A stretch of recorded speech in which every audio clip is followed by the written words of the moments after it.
How do you justify the financial risk of launching a shitty Or product? an early stage product or something half-baked, right? Okay, so the risk of launching early is not as great as the risk of launching late. It's not like there's only risk on one side, right? There's a risk of launching late too. So you got to have a rule of thumb about when to launch.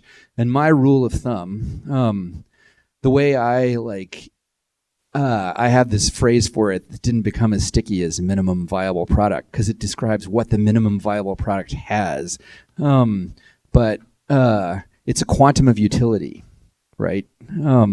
Launch as soon as you have a quantum of utility, which means as soon as there's one person in the world who is glad that you launched because now they can do something that they couldn't do.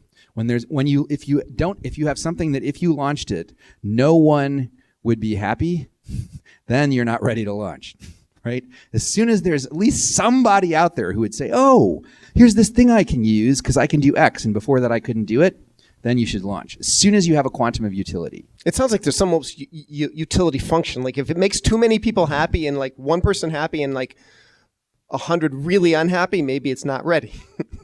But if Paul Buchheit always says if you have 10 people who really love your product, that's a good place to be. Yeah, all you need is if there's 10 people who are super excited, totally launch. And nobody else cares.